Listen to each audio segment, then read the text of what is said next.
Hollywood చిత్రాలకు హైదరాబాద్ ఆతిథ్యమిచ్చే రోజులు వచ్చాయని ముఖ్యమంత్రి రేవంత్ రెడ్డి అన్నారు. ప్రపంచంలోనే హైదరాబాద్ అత్యంత సురక్షితమైందన్న రేవంత్ రెడ్డి దుబాయ్ వాళ్లే ఇక్కడ పెట్టుబడి పెట్టే పరిస్థితి వచ్చిందన్నారు. ప్రభుత్వం ప్రతిష్టాత్మకంగా అందిస్తున్న తెలంగాణ గద్దర్ ఫిల్మ్ పురస్కారాల్లో విజేతలకు అవార్డులు ప్రదానం చేసిన సీఎం సమాజంలో ప్రజలు ఎదుర్కొంటున్న సమస్యలపై సినీ పరిశ్రమ దృష్టి సారించి మంచి చిత్రాలు నిర్మించాలని సూచించారు. కథతో వస్తే రీల్స్తో బయటకు వెళ్లడానికి రామోజీ లాంటి సంస్థలున్నాయని, హైదరాబాద్లో సినీ పరిశ్రమ శాశ్వతంగా నిలిచేందుకు రామోజీరావు ఎంతో కృషి చేశారని రేవంత్ రెడ్డి గుర్తు చేసుకున్నారు. తెలుగు సినీ పరిశ్రమపై తెలంగాణ ప్రభుత్వం మరోసారి తన బాధ్యతను చాటుకుంది. సినీ పరిశ్రమ నటీనటులను గుర్తించి ప్రోత్సహించేందుకు ఏటా ఇస్తున్న తెలంగాణ గద్దర్ ఫిల్మ్ అవార్డుల ప్రదానోత్సవాన్ని 2025 సంవత్సరానికి ఘనంగా నిర్వహించింది.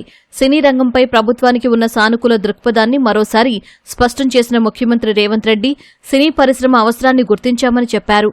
హైదరాబాద్ అనగానే ఐటీ పరిశ్రమలు, బిర్యానీనే కాదని సినిమా హబ్గా గుర్తుకు రావాలన్న రేవంత్ భారతీయ సినీ పరిశ్రమ అంతా ఒకే గొడుగు కిందకు రావాలని ఆకాంక్షించారు.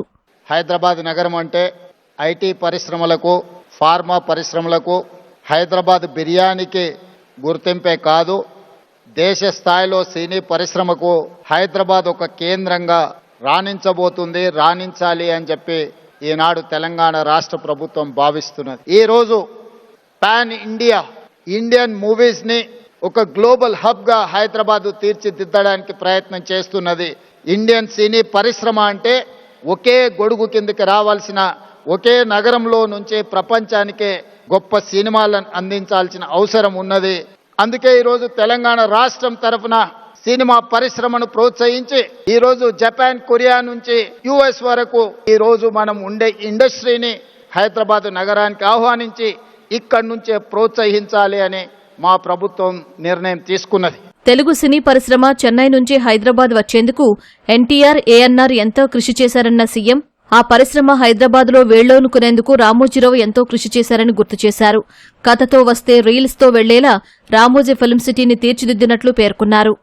హైదరాబాదులో ఉండే చార్మినార్కి 4 మినార్లు ఎలానో చెన్నైలో ఉన్న తెలుగు సినీ పరిశ్రమ హైదరాబాద్ నగరానికి తరలి రావడానికి ఎన్టీ రామారావు గారు, అక్కినేని నాగేశ్వరరావు గారు, రామానాయుడు గారు, కృష్ణ గారు ఈ నలుగురు ఒక మినార్ లాగా పనిచేసి పరిశ్రమని హైదరాబాద్ నగరానికి తరలి రావడానికి వారు తీవ్రమైన కృషి చేసి, వారితో పాటు ఈనాడు రామోజీ ఫిలిం సిటీ హైదరాబాద్లో ఏర్పాటు చేసిన రామోజీరావు గారు ఈ పరిశ్రమను శాశ్వతంగా హైదరాబాద్ నగరంలో వేళ్లూనుకునే విధంగా వారు తీవ్రమైన కృషి చేసిండ్రు.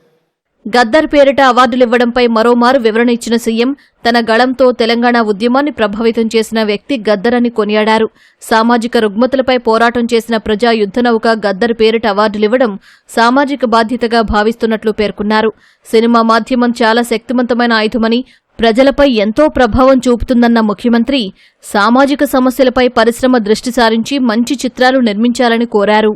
గద్దర్ గళం అంటే తెలియని వాళ్ళు ఈ దేశంలో లేరు. గద్దర్ గళంతో లక్షలాది మంది సమాజంలో ఉన్న సమస్యలను, సామాజిక రుగ్మతలను, సమాజంలో ఆధిపత్యాన్ని చలాయిస్తున్న వాళ్లను ఎదిరించే గొంతుకగా గద్దరు నిలబడ్డాడు. సినిమా అత్యంత ప్రభావితమైన శక్తి, ఒక వెపన్. గద్దర్ స్ఫూర్తితోని సినీ పరిశ్రమ ఒక సామాజిక బాధ్యతను గుర్తెరిగి సమాజంలో ఉండే సమస్యల మీద పోరాటానికి ఈ ఫిల్మ్ ఇండస్ట్రీ ఉపయోగపడాలి, సామాజిక సమస్యల్ని పరిష్కరించడానికి ఈ పరిశ్రమను వినియోగించుకోవాలని మా ప్రభుత్వము భావిస్తున్నది.